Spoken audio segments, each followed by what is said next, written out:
দেশের সবাই যখন বৃষ্টির খোঁজে তখনই এমন তপ্ত দিনে টিনের চালে বৃষ্টির ঝুমঝুম আওয়াজ, এসি নেই, তবুও তীব্র তাপদাহের মধ্যেও দোকানে শীতল পরিবেশ।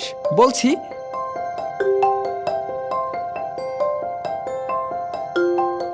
ঝিনাইদহের শহীদুল ইসলামের দোকানের কথা। প্রচণ্ড উত্তাপ আর অস্বস্তিতে এক প্রকার অতিষ্ঠ হয়ে পুরো দেশ যখন উন্মুখ হয়ে আছে বৃষ্টির অপেক্ষায়, তখন ঝিনাইদহের সদর উপজেলার এই ব্যবসায়ী বেছে নিয়েছেন একটু ভিন্ন পন্থা।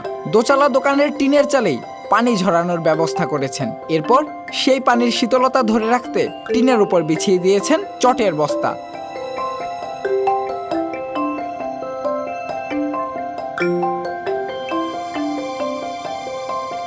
আর এতেই ফলাফলটাও পেয়েছেন দারুণভাবেই। তাপদাহে আশেপাশের জীবন অনেকটাই বিপর্যস্ত হয়ে উঠলেও শহীদুলের দোকানের তাপমাত্রা আছে বেশ সহনীয় পর্যায়ে। তাই পথচারী, ভ্যান চালক, দিনমজুর ও পাশের দোকানিরা গরমে অতিষ্ঠ হয়ে গেলে একটু শীতলতার পরশ নিতে ছুটে আসেন এখানে।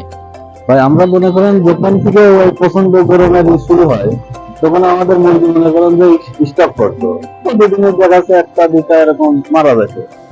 মারা যাওয়ার কারণে আমরা কি করবো, এটা আমাদের ভিতরে একটা চলে আসে যে মুরগি বাচ্চা পেলে তো দর্শকের তুলে বাঁচাতে হবে, বাচ্চা পেলে কি করা যায়। পরে নেটের মাধ্যমে দেখে দেখা গেল যে আপনার ওই কৃত্রিম বৃষ্টির সৃষ্টি হচ্ছে। তখন আমরা ওইটা এই মেশিন মনে করেন যে যন্ত্রের মাধ্যমে কিনলাম, কেনার পরে এটা লাগানোর পরে যেটা বাস্তবেই সেটা সম্ভব যে ঠান্ডা করা।